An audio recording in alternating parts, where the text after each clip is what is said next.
Hi everybody. You know how strange it is through the years to realize that your audiences in front of you are getting smaller and the ones you can't see are getting bigger. That is very strange. So hi to everybody who's not here, and a bigger hug to everyone who's here. No, I don't mean that, but I really do love being physically with people, but the world's changing. And part of what we're going to discuss today is the impact that's having on you in ways you don't know, and how this changing theater of life that we're living in is reaching into the structure of your very heart and soul and forming you and redirecting your life experiences, because they have to be redirected. So I thought I wanted to, where'd it go? I would like to read something first that I think is one of those rich, again, this is something that Judy introduced me to. I have long referred to the work of the Tao as one of my own inner maps. But this is Lao Tzu and the interpretation by Ursula Le Guin, which is something I was not familiar with until a few days ago, and now I'm saturated in it. And this is one of her interpretations, the way she put a writing by Lao Tzu called Returning to the Root. And her writing interpretation goes like this, and I thought it was appropriate for where we're going on our sojourn into the desert. Be completely empty. Be perfectly serene. The 10,000 things arise together. In their arising is their return.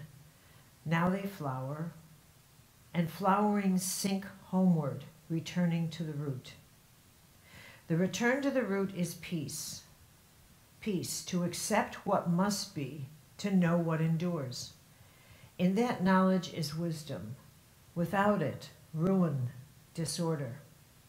To know what endures is to be open-hearted, magnanimous, regal, blessed, following the Tao, the way that endures forever.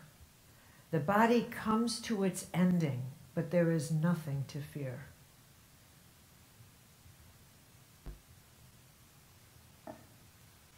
I'm going to add her commentary. It's very, very, very brief. To those who will not admit mortality without a deity to validate it, or spirituality of which man is not the measure. That is yummy. To those who will not admit mortality without a deity to validate it, or spirituality of which man is not the measure. That's a profound comment. The firmness of Lao Tzu's mortality and the sweetness of his spiritual counsel must be incomprehensible, or illegitimate, or at the very least troubling. Okay, that's yummy. I'll put this on this side. But it's so appropriate because the sojourns that we're going to take a look at have so much to do with taking people, taking you, all of you, into an understanding of what is a new desert. What is a place that we are drawn into these days. Why? Whether you are directed or self-propelled, or whether life calls you in. What is the difference between an experience and a sojourn? What is that? What does that word mean? Why would I use that and not just call it afternoons in the desert? You know, what is a sojourn? What is the spiritual archetypal meaning of going into the desert? The very beginning of the mystical, charting the mystical life was with the, quote, desert fathers. Way back in the year 300 AD. Those who went out to the desert. Jesus went out to the desert. John the Baptist was out. Of course, there was only desert then. It wasn't like they had real estate. But the idea that desert was mentioned as a place one goes to be in the desert. It is Moses led his people through the desert. Let's face it. There was no other place but desert in those days. They lived in the desert. However, when you are dealing with scriptural language, those things stand out to mean something different. You can take it literally, which it is, but it's also meant metaphorically. Good said they had a good wander, but they were wandering in the desert. Walkabouts are journeys in the bush, which is a form of desert. A sojourn in the heart is a walkabout in your emotional dimension. You've gone for a walkabout. You've been called into a walkabout. So before we even open that door, I want to inflict upon you my artistry. And I want to give you some visuals that I'll be referring to. Because it's going to help. It's going to help you. It's going to help me position you, but it's going to help you kind of get that we're not living in ordinary times anymore. That we have moved on, and that moving on is very much part of why we are compelled to spend so much time obsessed with ourselves. We are obsessed with ourselves. To the extent that we could call this an age of narcissism, which is not an understatement. It's a statement. But we have to understand why that is. What makes us creatures of the inner world, whereas our elders were not this. They were not. They were not at all. But we are, so much so we can't get out. We can't get out alive. We simply cannot. We can't stop thinking about ourselves. There's nothing on the outside that interests us unless it gets us in the inside. And that's a fact. Now, it wasn't always like this, but it is today. And the fascinating thing is that we live in a world now in which most of the world you actually do live in is invisible. The internet world, the communication, the idea world, the world of your imagination, the world of ideas, where most people earn their living through the idea, the transfer of information, you communicate with people. We are addicted to a world we cannot see while residing in a world we can. Most of your relationships, and the most intimate, 80% of your most intimate relationships, most intimate, are with people you are physically nowhere near. Nowhere near. And yet you cease to feel that distance because you are energetically, constantly in union with them. You are more intimate energetically than you have ever been physically. And that's a fact. And that's a fact. So the truth is, you have two worlds going simultaneously. You have the world of the invisible, which is actually where you dwell. And if one had to say to you which world, you only get to choose one. The world where your body is, or the world where you non-physically dwell, all of you would choose the non-physical. Because that's the one that's more real to you, the one you cannot see, cannot taste, cannot hear, cannot feel, cannot see. You have made the transition. You are in the fourth dimension, and you don't get it. You actually don't get it. You don't get it because your bank account's in the third dimension. And that's the truth. If you could figure out a way to transfer your bank account to the energetic world, you'd be gone. You would be gone. The only thing that anchors you here are finances. Finances. Security. If you could figure out a way, to transfer that. It's quite fascinating. So what goes along with this, believe it or not, is the types of emotional, the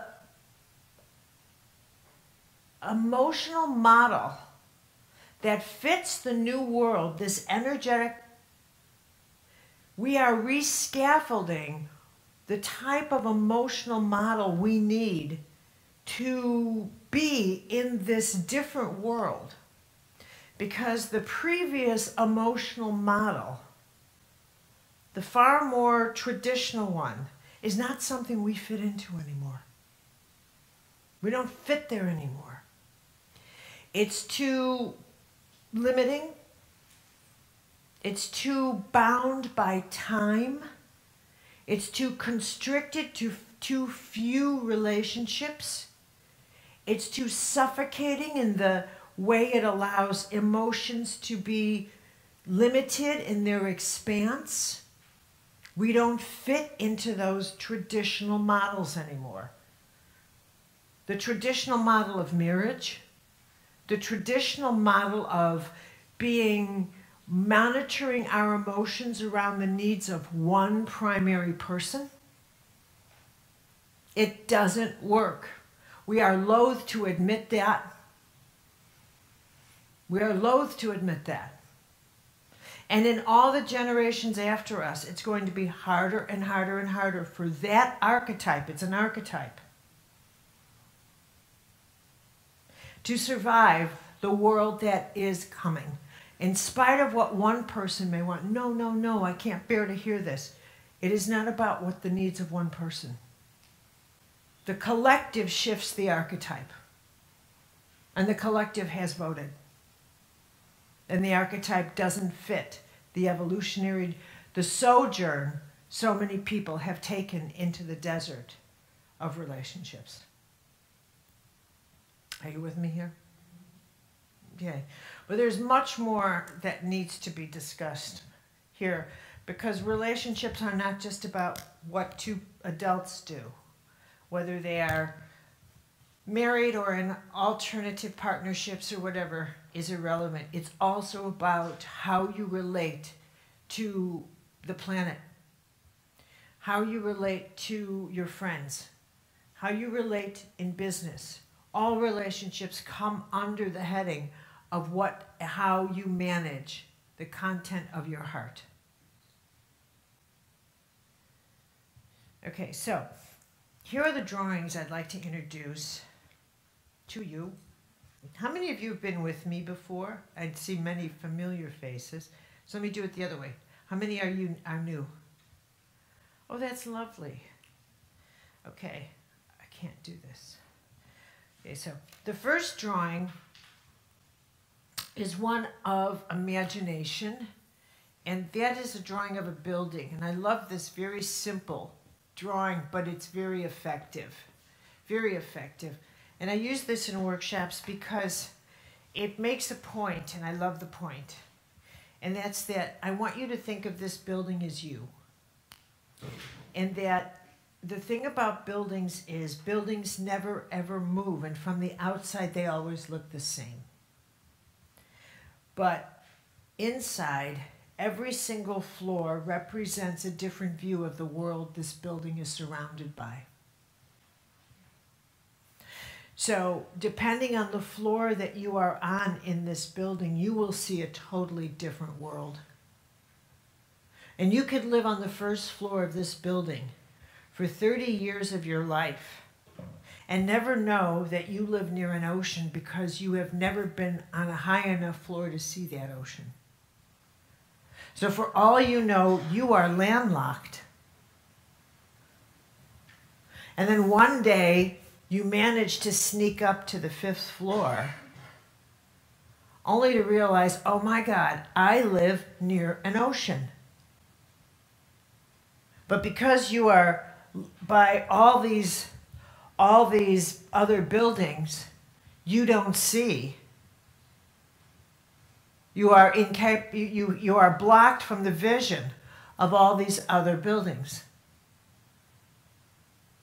And so you think that you just are living in this little tight space in a city, instead of realizing you are 3 blocks from an ocean.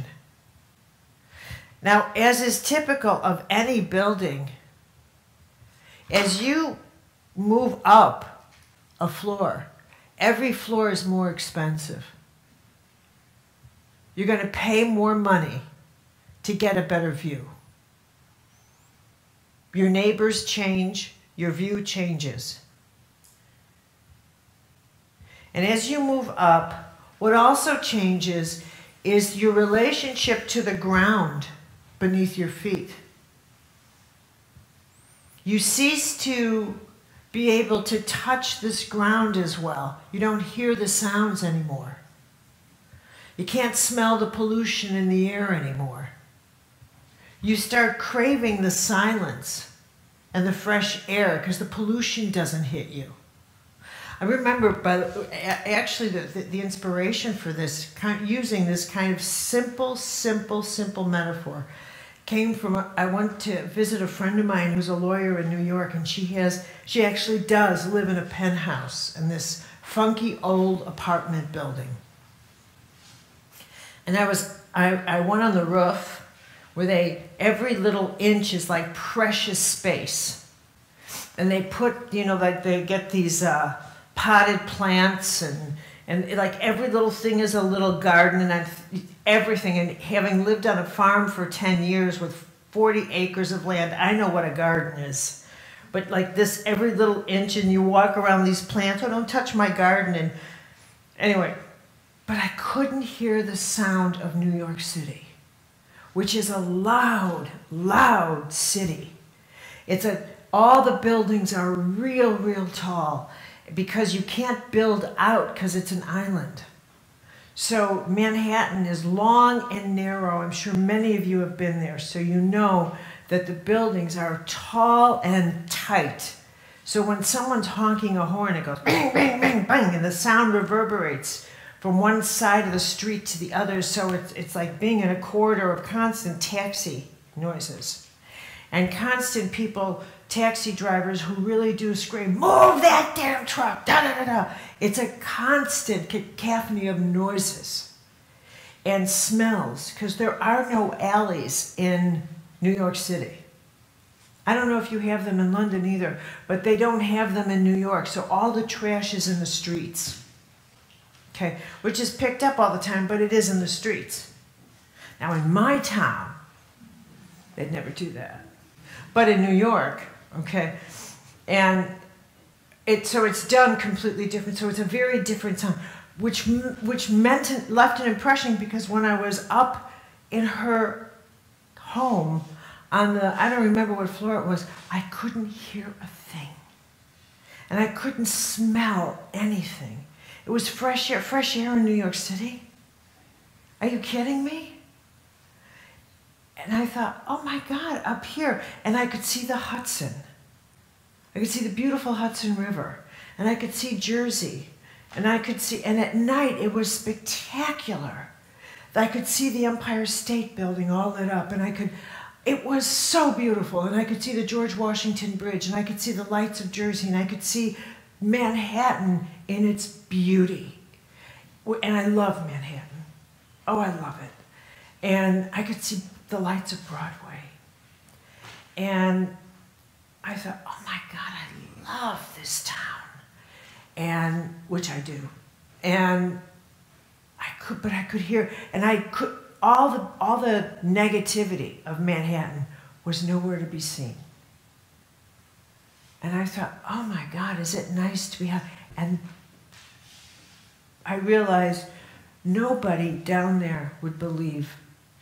No wonder people pay so much to live so high. And then the metaphor of it hit me. No wonder people spiritually have worked so hard to become so conscious. Because what they do realize, whatever happens in that journey of becoming so conscious, to get that type of clarity, that type of silence while seeing that type of beauty, is worth the journey. Because if that's where you dwell as a result of getting all the baggage out of you on all the floors below, that's worth the journey. That's worth the journey. Because I knew that I could not afford that penthouse. I hadn't worked out all my kinks, and I couldn't afford to live there, spiritually speaking.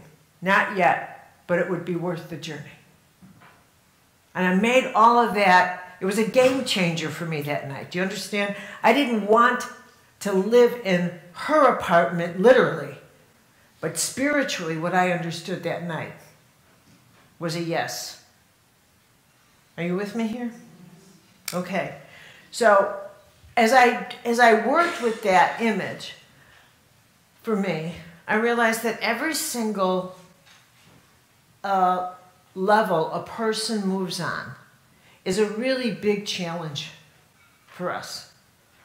Because when you move a level up, it's going to challenge every part of you, what you believe, who you know, how you are in relationships. And all of that is managed by your heart, not just your mind. Your heart is your mothership. It's your mothership. This is your major battery, and your mind will, you program your mind with all kinds of nonsense, and you get away with it until your heart catches up with you. And what a sojourn is your heart catching up with you. That's the best way I could put it. When it's time for your heart to catch up with everything you've created that's nonsense, you go on a sojourn. Does that help you out? It's the point at which in your life you come to a standstill because it's time to bring the rest of the pieces of your life into alignment with choices that you're making that don't coordinate with your heart. I mean, it's really it's as simple as that. It's like you can't get away anymore with things that you are saying that are simply not in harmony anymore. It doesn't work. And it may be that you don't even realize that what you're saying isn't right. And you've got to be sent into the desert to kind of realize you've changed and you don't get it. That you don't even get that you've changed. Or you don't get that you are living in a place where you are making choices based on what you think you should want versus who you really are. Versus who you really are. Or that you are being motivated by fear instead of what you really need. So you're sent into long periods of time alone, not so you feel bad, but so you find yourself. And alone doesn't mean by yourself, but it can mean alone in yourself. So there's by yourself or there's in yourself. See what I'm saying? It doesn't mean you necessarily wake up one morning and everyone says, surprise, we're leaving you. But it does mean that you can start feeling very remote. And for a lot of people, because that feeling, they're so needing to be attached to others, they start panicking, oh my God, and they can tumble into despair, when in fact, if you understood those feelings and you knew how to navigate them, You would stop calling it depression. You would stop it and say, I'm on a sojourn, and this is how I will handle it.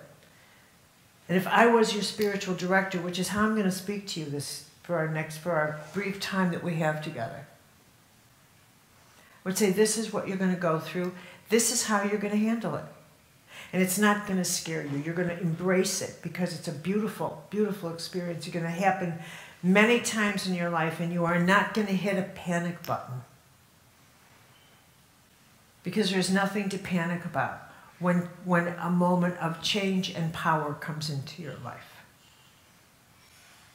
Do you have any questions about this? Comments? Anything? Anybody? Okay. It's good. What a quiet group. Yeah. Uh-oh, wait a minute.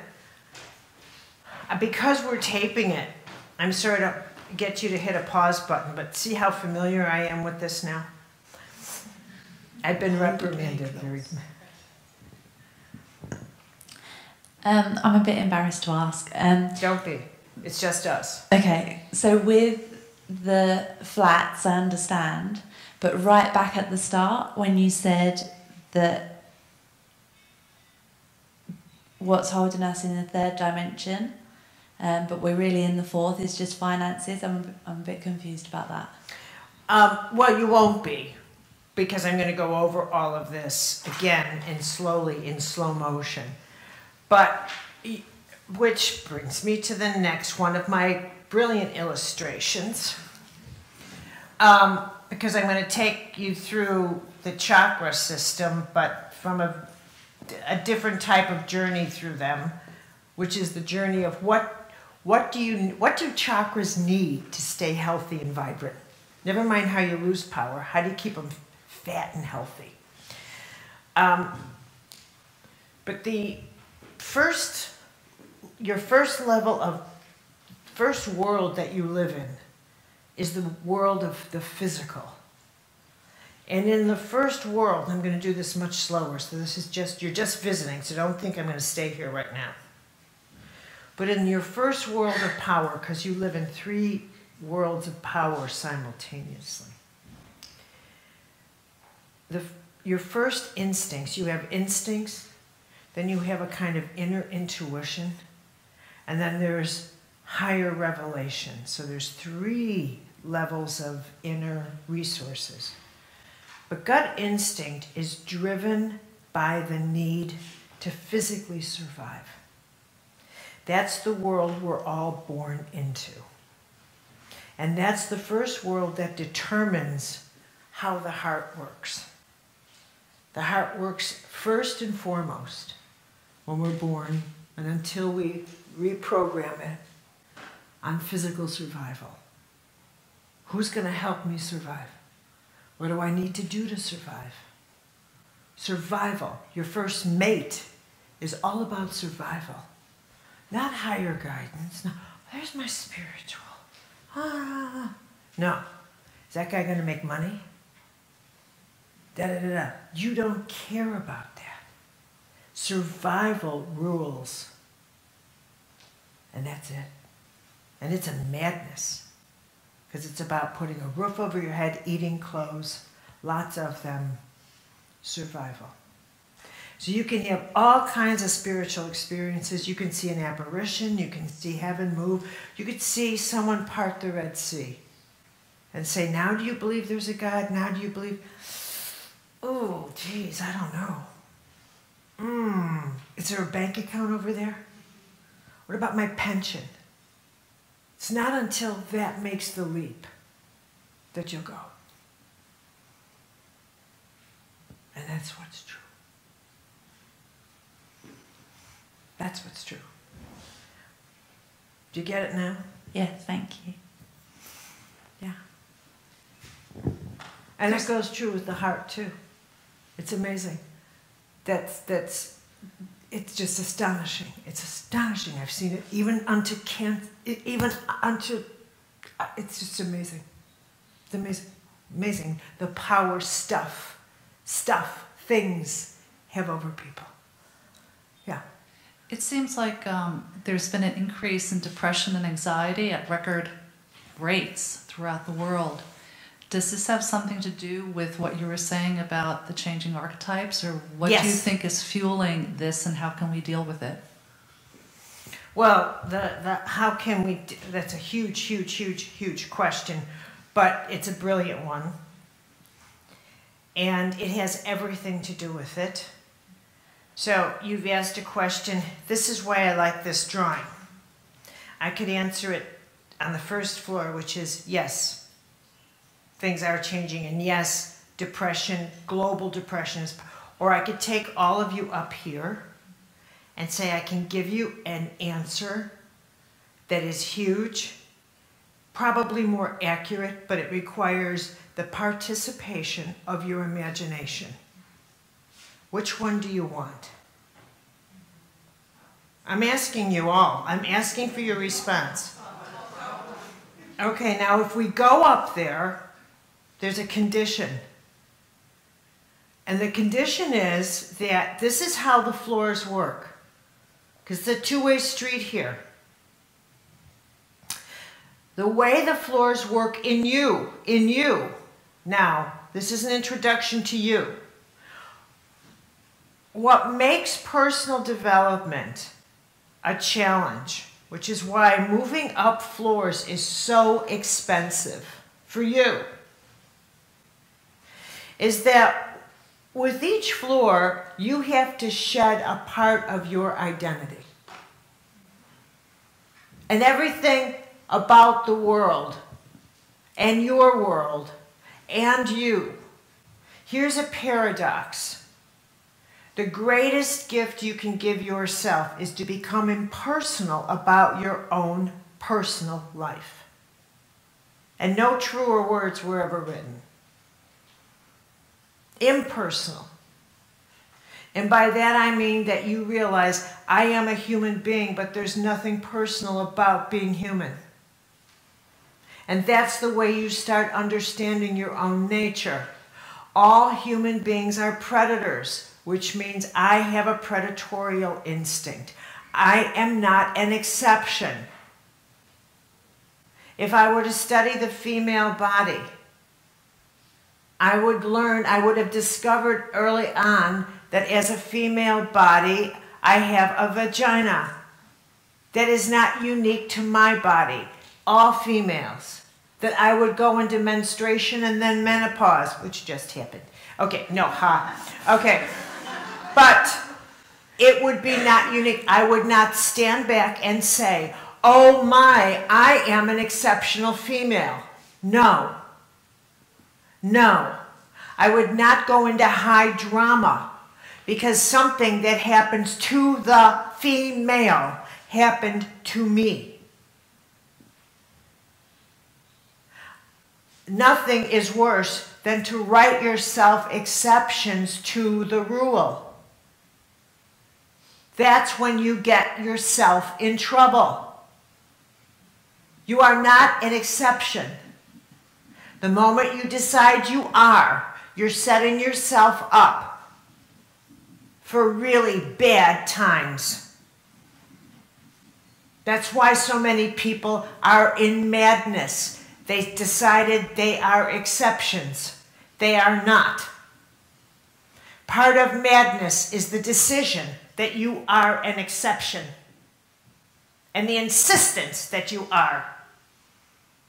That's number one. I insist I'm extraordinary. I insist upon it. I insist I'm an exception to the rule. Really? Which one? Well, that good things are I'm entitled to them. Really? And exactly who was born to deliver all these good things unto you? And that you should be an exception. I don't understand how an illness can happen to me. Really? Really? Show me the papers that say your body shouldn't age because you're an exception to the rule. That you have a human body that somehow or other is making the journey of life without aging. Show me the papers. I want to see them. Exceptionalism is absolutely a seed for madness. Madness, utter madness. And we swallow it like Kool-Aid. We name our kids Sunshine, Meditation, Karma. Isn't my child exceptional? No, you're quite mad. I'm going to do you a favor and tell you you're mad. And you are now raising a mad child because you're insisting that this child believe that it is exceptional to other children and that the rules of life don't apply to it. And then when the rules of life apply to it, the child thinks something is wrong. Number one. Okay? Here's number two. As I explain things to you, the second good gift you can give yourself, and I hope all of you out in the zone, on the grid, are paying close attention to this. I would suggest that you take a break with all of us if you could do that, because you don't want to miss what I'm saying. Who wants to miss what I say? So, really? Do you? All right. The more you can stop arguing and insisting that the world yield to the way you want it to be and detach from that. Like, no, no, no, a God was born on December 25th. I know it, I know it, I know it. Stop it. There was no God born on December 25th, holding a Julian calendar. Stop it. Okay, now one of these floors, you have to stop it. And you have to realize that's a nice story, along with all the other nice stories. But it's a story. And on that floor is where you sit down and say, that's a really nice story. What's the truth behind it? Because it's a really nice story. And stories like that don't last that long unless there's some kind of truth. So now put the story aside, I'm a big girl, and tell me what the truth is. I want to know the difference between illusion, thank you Buddha, and truth. What's the truth? Who was this man? And what was he here for? So I'm going to take the God out of the man. Let me talk about the man. Was he married? Yes. Why? Because he was a rabbi. And everybody back then, you mean he really was Jewish? Yes. And all Jewish men who were rabbis were married. And here's part two. His wife anointed his dead body. Prostitutes couldn't do that. Stray women couldn't do that. Fans of his couldn't do that. She would have been stoned. If you know Jewish history, you would know that only wives could touch the naked bodies of a man. Basic history. Basic history, right in front of your eyes. Simple as that. So, it just collides with the idea of a God.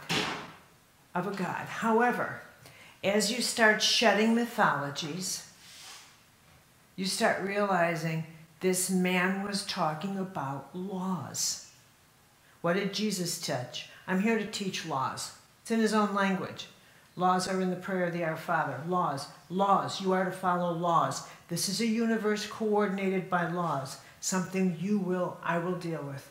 What did Buddha say? This is a universe coordinated by laws. Four Noble Truths. Laws. They are consistent. So now we say, thank you. Teach me the laws, and I don't need anything else. These are high cosmic teachers that came to teach laws. Take charge of your consciousness. They follow the laws. Every choice has a consequence. It will attach to you forever. Forever. Now we keep going up and up and up. With each floor, we shed more and more about the way we thought the universe was. And we become open, not to the way I want it to be because of a Catholic background. I'm out of the suit now. I unzipped. I'm not a Catholic. I'm not anything. I simply am a soul that journeyed here and said, show me the universe. This is a place operated by laws. Laws. Not Christian laws, not Buddhist laws. That's it. Gravity has no religion. Cause and effect has no religion. Action and reaction, no religion. Okay, got it. I want to study the laws. When I add the sacred, they become holy, and now I learn how to heal. Now I got healing. As soon as these laws become sacred, I learn to pray. They vibrate in my hand like holy water. Okay? I'm with it. As soon as I learn to activate the heart, now I get the healing. Now I get it. Now, is there madness at global level? Yes. Why? Because that information, which is the 9th, is now moving, reshaping us. Why? Because we have shifted from living in a flat world. Here you are, right in the center. If I had asked you, I was just talking with my wondrous friend Penny about this at lunch. If I had asked you, where's your history? Which way is your history? Point to your history. Point to your history. Where's your history? Where's your history? Tell me where your history is. When you think history, where is it? So behind? How many say behind you? All right, where's your future? Where? Okay, forward. How many of you say forward? Up? Some of you say up? Okay, so you say it's not in me, it's in, where's your history? It's linear. What it was is linear. It's linear.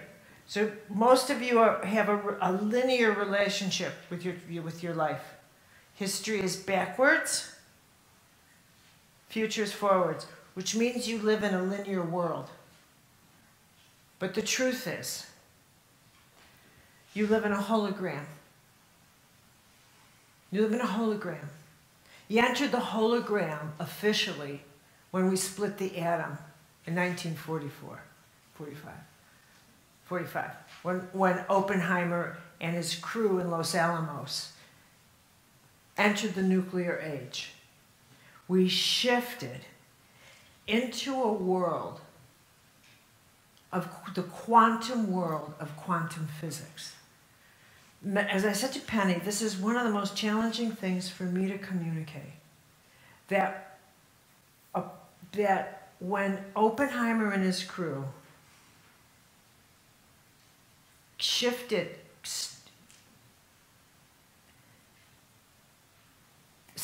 at infusion. If you think of the world in this hourglass, in which everybody was living in a world in which they believed matter was reality and never thought about the world of energy, which is the world of thought comes before form, okay? They never even thought about that law, never ever thought about it, never created anything about that, never thought that thought had anything to do with your health, never gave attitude and reaction, never. In 1 second, infusion, and they see, oh my God, energy generates matter. In 1 second, this goes, and the whole trajectory of humanity goes into the world of the quantum world. And what that did was completely recalibrated our relationship to everything, to the speed of time. Why? Because time is created in our minds in the speed at which we comprehend something. This is a big deal. This is a big deal. From the time we entered that age, all we've been doing is trying to catch up with the time warp we've been living in. Ever since then, we even hire people to be time managers. Go find time. We say things like, God, I feel like I'm running out of time. Our whole language has been time bound. Everything is about time now. How fast time is moving. Everything. And one of the things, and one of the madnesses, in the meantime, our society has, what has supported that, not in the meantime, what has supported that is that we opened up our inner world. The quantumness of our own inner, we opened up our nuclear interior. And we decided, we studied our inner self. We accessed our a whole vocabulary that we never had before. We started talking about the psyche, the soul. We had a language to access our inner self, asking questions we never, ever had available to us. We created this internet, I-N-N-E-R. Now, the internet always existed. But now, because we were in a quantum world with different technology, we are now creating technology that matches the psyche and the soul. Speeding up the manner, if I had said to you before the nuclear age, do you know that your thoughts reach a person in the speed of light? Just like that, you would have thought I was nuts. Now, because we are in the quantum world, where everything is at the speed of light, we now have created technology.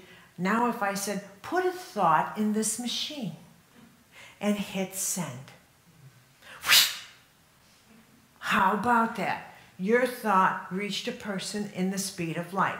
The only difference now is because you're a faithless heathen when it comes to your soul, now that you have technology, you get that. You get that. Now you can hold the object, because you can't hold your soul. You could hold the object that is beginning to validate that we, in fact, live on a grid in which we are energetically connected to each other. Now, in the meantime, the soul emerges, and we start asking questions like, I wonder for what reason I was born. I wonder what I should be doing with my life. In the old days, when it was just survival, the heart lived here, was controlled by survival, and the only thing we ever did was get married or stay single or fought wars, had jobs. That's what we did. Made money. That was life. That was like, we shot our food, cooked it on the stove, went to sleep, made babies. That was life. If you wanted to ask questions like, I wonder, the people that dealt with higher thought and the pursuit of knowledge were those who were the elite of society. They were the philosophers, those select intellectual aristocrats, or they were the monks and the nuns. But mainstream people, that wasn't their business. That wasn't their business. And then then the events happened of, believe it or not, the Dalai Lama leaving Tibet. I want your attention up here so you could see world events from a totally different spectrum. Totally different. You are unattached to any religion, unattached to any events. You're sitting on a cloud and you're watching heaven play a chess game with human events. Let's move this one here and this one here. It's time for the way Eastern thought to flood the Western world, Western thought to flood the Eastern. It's time to open this third column. This way of thinking was Pisces. It's time to flood the fish and open Aquarius. In order to do that, we have to have Western thought go to the Eastern world, Eastern to the West. How shall we execute that? Well, 3 things have to come together. First, Israel. Israel's born in the 1940s. Right after that, the Nag Hammadi and the Dead Sea Scrolls are discovered. Perfect. Reshaping the myth of Jesus. Because both those scriptures are just his teaching, and then just his teaching. There's no history. It's brilliant. They're just mystical text. The next, the Dalai Lama, we got the East, is exiled out of Tibet. Nobody in the West had ever heard of the Dalai Lama. Nobody. Now he comes flooding out with all of his sacred teachings. Next, we have John the 23rd opening up Vatican II, flooding the church with the opening up permission to study the mystical doctrines of the Catholic Church. Everything's out. Everything's out. A mass exodus of the Catholic Church and its sacred teachings. Everything's out. Like a massive, that's when the soul, and what happens in the 60s? Everybody starts saying, I want a spiritual path, I want a spiritual path, I want a spiritual path. That's when I want you to collectively think, come on, you're up here thinking wild, wild thoughts, as if the whole collective soul, this huge door to the collective soul of humanity was like, and the soul goes, and imagine angels dumping vocabulary down.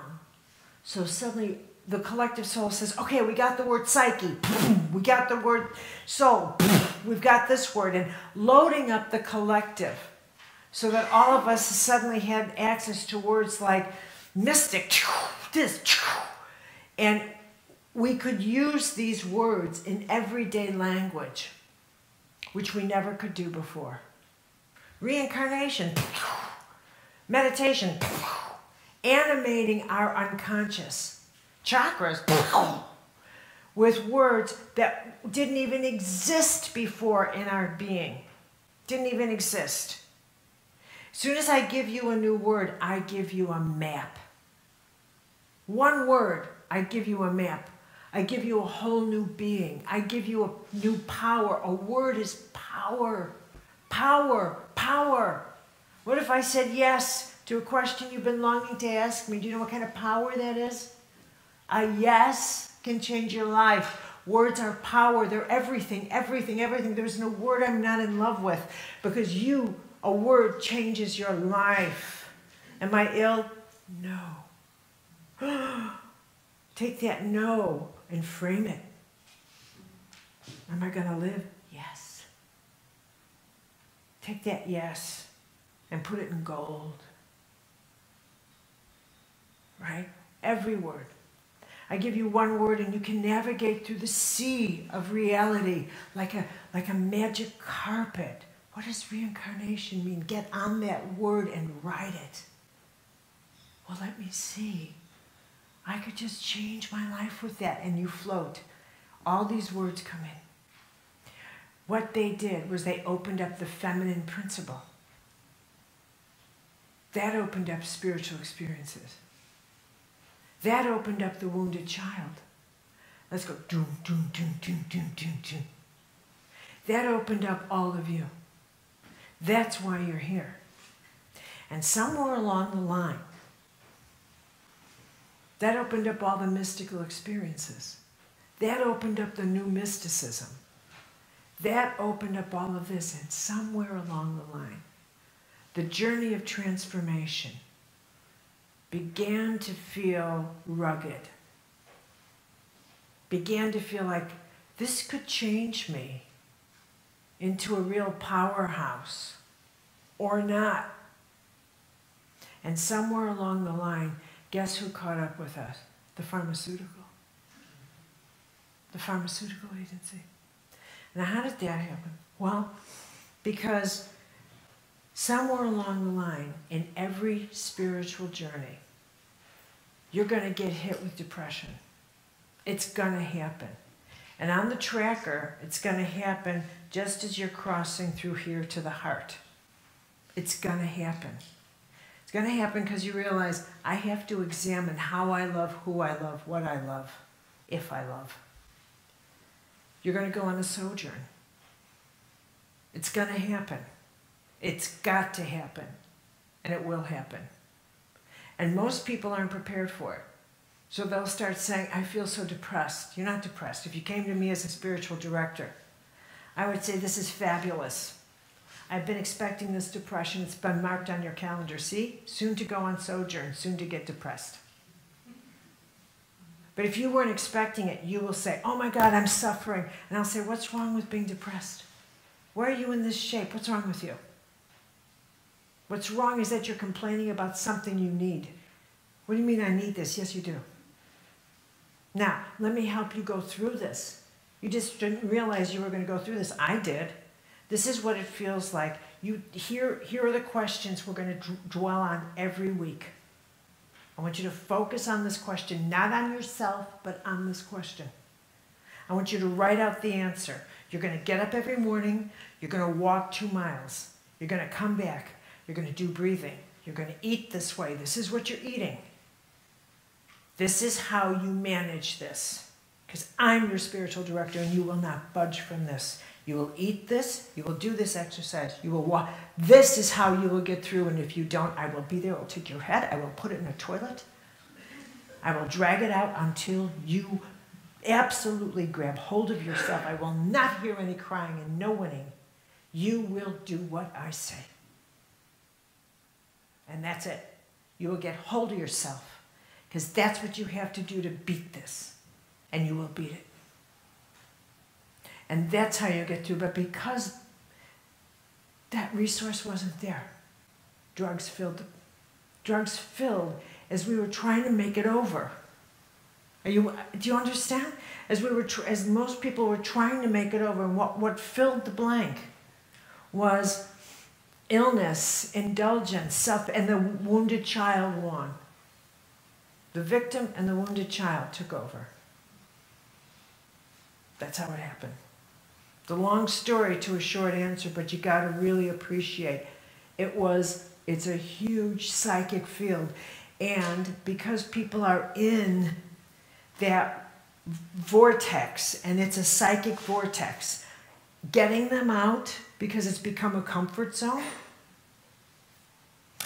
getting a person out of that vortex is very, very, very difficult, because being a wounded child or a victim or whatever gets a lot of support, and it's one of the reasons why, and it's the strongest reason why the world's spinning on its dark orbit, because it suits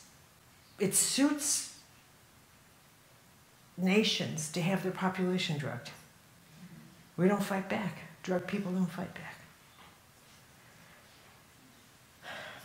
Anyway, how's that for an opening lecture? I'm getting a red light, which means it's a coffee break time, but it's a nice time for a coffee break. When we come back, however, I would like, I'm going to ask you a question about your own journey, because late in the afternoon is a good time for a little bit of feedback. So I would like to talk a little bit about you when we come back. You know where we're going. I'd like to know where you're going. I'd like to know a little bit about you. So when I get back, I want to know a little bit about what makes you take a journey like this. Okay, break time.